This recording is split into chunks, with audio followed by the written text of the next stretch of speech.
outside. But you know, something to do in the winter is come to the Burgess Shadbush Nature Center. My name's Kelly. I'm the host of Living in Shelby Township, and I'm here with Megan, the nature interpreter here at the Nature Center. Megan, thank you so much for having us. Thanks for coming. For a quick little tour. I love the Nature Center, and I think a lot of people only believe that it's open during the summer. Well, we're open all year round, and we do programs all year round, so we are always happy to have people come in and visit. It is also anytime the building is open. We're open Wednesday through Saturday, 10 to 6, and Sunday, noon to 5. And anytime the building is open, it is free to come in and just check things out. If we've got spare time, we'll take out an animal for people. We just love having company. So. Yeah, and it's not just for the programs, too. It's all about walking around. So we're going to give you a little tour to entice you to come here. So what do we have right here, right when we walk in? So this display is actually a Michigan carnivorous plant display. Have you ever heard of the Venus flytrap? Kind of. I know that it snaps. Right. So we don't have those here in Michigan. That's not something that we have. But we have other carnivorous plants. A carnivorous plant is a plant that eats bugs instead of digesting sunlight in order to survive. Okay. So they live in a very nutrient-poor environment, and so they have adapted to get their nutrients from something other than the soil. So cool. These guys are super awesome, always on display, and we love them very much. Now, is it like Little Shop of Horrors where you actually watch a plant eating a bug? Or is it not that dramatic? Not always that dramatic. My favorites are actually the sundew plants. So they look like little tentacle monsters, and they actually do, when a bug lands on them, they wrap pretty quickly around the bug and basically stick it to the little red hairs that are on those leaves there. Oh, that's very cool. It's very cool. Well, all right, what's next? What's over here? So we're gonna head this way into our theater room. Now, during Halloween, you guys have like a great haunted house. Oh my gosh, yes. So it's nice to see it in the daylight. There you go. It's, some people who only come to our Halloween program, they don't get to see it this way, so this is a lot of fun. Yeah, exactly. So what happens here? So this is our theater room. This is where most of our programs happen. Yeah. Right now it's set up for a homeschool program that we have going on tomorrow, but we set it up in various different ways. Usually it's more of a theater style seating, so we don't always have the tables out here. Right. But we do all different types of programs in here. We do the main portion, not the main portion, but the program portion of the birthday parties that we do. We do all of our other programs mainly in this room, all of our presentations. Very cool. And I like all the dead animals. Taxidermy. Thank you. It's really bad when you call them dead animals. They're not dead. They're taxidermy. They're taxidermy. I know that word. So all of these guys have been donated to us, so we didn't shoot any of them ourselves. And they're real. They are real. Yes, these are all real animals. Our crown jewel, which you can see in person if you do come and hang out with us, is actually our hammerhead shark up there. Oh my goodness, that was once alive? Yes, yes. So come visit him because he's super awesome and we love him. I don't think pictures or video will do him justice. No, definitely not. He's so cool. Yeah. That's awesome. That is so cool. All right, take us to the next. Actually, something that I love and I just discovered today is right across from where we just were. And it's your gift shop. Yes, so we have a tiny little gift shop. Yeah. I kind of love this. Oh. Tell me a little bit about some of the products in here because I think it's so cool and I think everyone should come get some. Like this is a perfect Christmas or a birthday gift. Yeah, absolutely. So we sell things that are pertinent to the Nature Center. So not only do we sell animal art, this is art that our animals do actually make themselves. We put non-toxic paint on their feet and let them walk across canvas. It's very fun. But we also have all different things spanning from safety wear for our range, which is down on the other side of the park, to handmade soap and honey that we have bees here on the property and we do spin our own honey. So cool. It's a lot of fun. And it's really great honey. I buy it regularly and eat it. Yeah, it goes in my coffee every morning and it's fantastic. So that's a perfect gift. Yeah. And if you've got an animal lover, like especially a reptile lover, you gotta do animal art. It's important. Cool. Staple. That is so cool. All right, so let's follow along here. So where are we heading to next? So the next thing I'm going to show you guys is our Clinton River display. Is it yours? It's mine. It's mine. So this is our Clinton River display. It's exploring the Clinton River ecosystem. So the way that this display works is when it's open, which it is under renovation right now. So come over in like a week, and you'll see a lot of really great stuff. We're redoing all the display windows inside, so it's going to be really fun, even for people that have come before, because it's going to be all brand new. How often do you do that, where you rebrand This everything? particular exhibit, we do it maybe twice a year. Yeah, because I feel like every time I come, there's something different. Yes. So our display cases and our uppers, we do more regularly. They get done at least seasonally, so at least 4 times a year. Very we cool. try and keep on top of those. And there's this fun tunnel. Yes, so you go in one side and you come out the other side. There are 9 windows inside the tunnel that you light up. They've got little buttons underneath them and they light up. When it's done, you can come back and I'll show you. It's going to be awesome. So. And I've never gotten stuck in the tunnel, so. Very important. Adults can go through. Yes. You don't get stuck. Yeah, it's important. Adults fit. I'm in there all the time doing stuff, so it's plenty of room. You guys have this pond, which is somewhat new. Yes. People haven't been here in a while. Right. So it's at least a year old, but that's still pretty new. Yeah. So this is our turtle pond.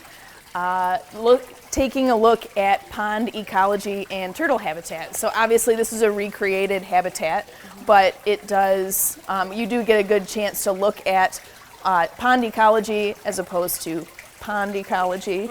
And we do have a display of, these are all the Michigan species of turtles. We've recreated the shells and blown them up a little bit, so this is not actual size for the turtles, except the snapping turtle and the spiny soft shell. Those are real size for them. So, and this is important because, I mean, Michigan ponds, turtles, it's one of our there are ponds everywhere. Yeah. Yes. And I love the turtles. Now, how many turtles do you have in here? Currently we have 3. You're gonna see pretty commonly when you come in, you see 2 pretty often on the basking area. They're just hanging out. The 3rd one is actually our snapping turtle, and he is right there. Looks like a rock. Blends right in. So that's what I always tell kids, is if they're looking for something to do or they're telling me that there's only 2 turtles in here, I'm like, well, can you find the 3rd one? It's important. It's an important question. Do a game. Yeah, it's an important question. Third turtle. Yes. And do you still do feedings where you all feed the turtles and everybody who's here can Yes. watch? So we try and time feedings actually so that we are open to the public when we do them, so that people get a chance to take a look. We also offer, it's called our Adopt an Animal program, where people can sponsor one of our animals and adopt it. And it stays here, so parents don't have to worry about it coming home. It stays here, but it gives the kids a chance to see what's involved with keeping a pet, like a reptile or an amphibian. They get to come in and feed it. They get a little adoption certificate, and they get to come in as often as they want. They get to help feed it, take care of it, hold it, learn what's involved with keeping it. I love that. And it's pretty great. Okay, so if your kids are begging you for a pet, you need to come here first. And it's really important because a lot of these types of pets, reptiles and amphibians, can live a really long time. So once you adopt them, they're a big commitment. Yeah. And parents and kids don't always realize that. So it's nice to be able to come in here and kind of practice first. Don't they live for like 100 years, right? Turtles can. Yeah, absolutely. Wow. Easily. Too much work for me. Oh my gosh. And you've got more turtles here. Yes. So these are all of our, some of these are non-native species, or this guy is a musk turtle. He's a juvenile, so he's not an adult yet. So he can't go into the pond. Okay. Once he's an adult, we would consider putting him into the pond. Okay. But at this point, he needs his own tank because he gets a specialized food and a lot of love. Are you guys catching this? He's a common musk turtle, and his name is Elon. I mean, come on, that's so good. Our lead animal care person takes great care in naming all of our animals, so she loves to make it clever. That's great. That is so great. And what's going on over here? So this is one of our seasonal exhibits. Right now it's talking about life in the leaf litter and below. So a lot of people in urban areas spend a lot of time raking leaves in the fall, right? Oh yeah. Well, we are nature people in general are trying to get people to stop doing that. Because, Whoa, what? right. So I don't have to rake my leaves anymore? This So is fantastic. that's what a lot of people tell us. But they are very against it. There are a ton of things that live in the leaf litter in the fall, and they have to overwinter in it. So leaves are really great insulation during the winter. So all different types of bugs, Luna moths, wood frogs, red-banded hairstreak, which is a type of butterfly. Okay. So these are all just examples of things that live in the leaf litter during the fall and winter that really need it. If it's not there, then they can't survive, and that's why we're not seeing a lot of these species in urban areas anymore. And because they're there's not no something habitat. that can like come in your house and... No, I mean a Luna moth, if anyone, you know, that's the beautiful green winged with the long tails. They're beautiful, beautiful moths, and without leaf litter, they can't be. Well, you heard it here first. Stop breaking your leaves. Yeah. I love it. I'm all in. Let's do it. I will help you campaign for this. And what's going on over here in this room? Okay, so this is our multi-use room, and right now we actually have a club going on in here. So these are our Metro wood carvers. So hi, wood carvers. they're a little bit in their thing. They're into it. Hi guys. Hi. Wood carvers. I love this. Here. Wow. Perfect. They're Joe, Bill. This is amazing. And so you have programs that come in here all the time. Yes. So these We're guys, gonna make the mess. well, I'm making a mess too right now, so we're even. This What is are you my doing mess. here? These are new rocks for inside the tunnel. We're making faux rocks. Oh, I So love that. it's been a lot of fun. And they're carving. And they're carving. They are Wait. carving. Wait, can we take a look at this? This is amazing. Okay, I can see it. This looks good. Come over here. Great blue heron. When you get to that, Look at that. Sally's. Oh my gosh. This is full size. Yeah. Wow. These guys crank out some pretty amazing stuff. Well, and what are you going to do with it after? It's going to be on a pedestal. You know in my Sally. cottage. I love it. I right. love it. That's amazing. Decide what to do. His wife, that's right. It's That's not right, up to she you. will. Full size. Oh, I like that. Wow, Perfect. this is amazing. Yeah. Very cool. Yeah, so this is our multi-use room. We use it. This is where when people do birthday parties, they rent this room out for 4 hours. Yeah. And they get to, they spend time in there, and they get that room for the whole 4 hours. They can eat in there, they hang out, put their stuff back there, and we do animal programs in the theater room, and then we go outside and do a walk also included in it. So Cool. And you've got some other very cool reptiles here too. yes, this is our snake wall. So that's the face that a lot of people give us, that's our snake wall. So Stay over here. these guys are one of our most misunderstood reptiles, and we love them dearly here. They are fantastic. I've held a few snakes and I'm okay with them. It's actually, you know what? It's tarantulas. Go ahead and lock it. Thank you. I appreciate Bye, it. wood Have a carvers. good one. Bye. Take care. It's actually, for me, it's the tarantulas. I don't do well. Yeah. You used to have one. So we have one. This is our Indian ornamental tree spider. He doesn't come out very often, so this spider is nocturnal, and he's arboreal, which means that he spends most of his life in the trees. He doesn't come down from the ground very often. Wow. So this is actually his molt, the last molt. He's about twice this size now. When spiders grow, they shed their skin completely like a snake does. Yeah. We're constantly shedding our skin, so we never have one shed skin all at once. It's not how we do things. But spiders and snakes, when they shed, they do it all at once, right? my And so they leave that behind, or they eat it for nutrients. No. Yeah. No. This is so much Well, fun. you learn something new every day. Yes. You know what? As grossed out as I am by that, it is very, very cool to learn all those things. And I really think you all need to come here. It's such a fun atmosphere. I mean, every time I'm here, there's always something going on. There's always so many people, and you're gonna learn a lot of cool new things, even if it does gross you out a little. Yeah. Just a tiny bit. But the other stuff is really cool, like the turtle pond. Well, Megan, thank you so much. Is there anything else you want our Shelby Township, Macomb County residents to know? Come hang out with us. Come visit us. We're always here, and we're always happy to see people. So Come pet a turtle. come pet a turtle. Absolutely. Thank you so much, Megan. No problem. Are you interested in taking care of a reptile or amphibian at home, but not sure how to take care of them? Why not adopt one at our Burgess Shadbush Nature Center?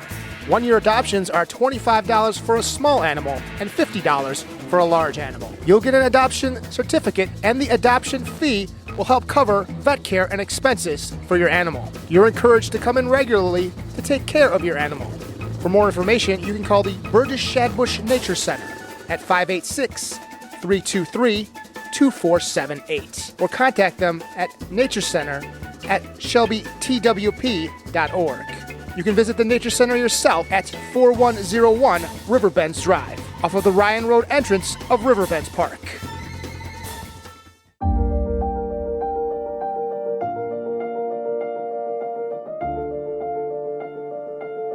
Shelby Library is more than a house of knowledge and adventure.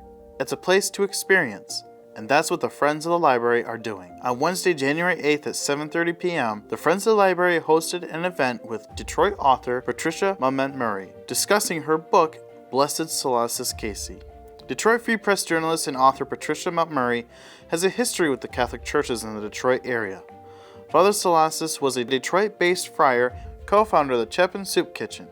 He was originally from Oak Grove, Wisconsin, and the son of Irish immigrants with 9 other siblings. Patricia discussed Father Solaces' life from her notes that she gathered while writing her book, Blessed Solaces Casey.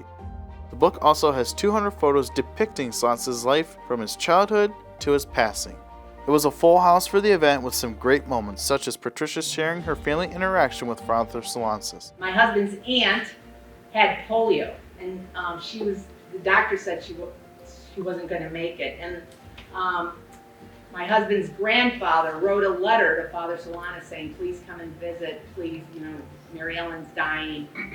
And it gets to Father Solanas in the morning mail, and Father Solanas immediately writes back and mails a letter to my husband's grandfather that gets delivered that same day, because they used to do twice a day mail delivery, and says, Mary Ellen will be fine. Mary Ellen will recover, and she did.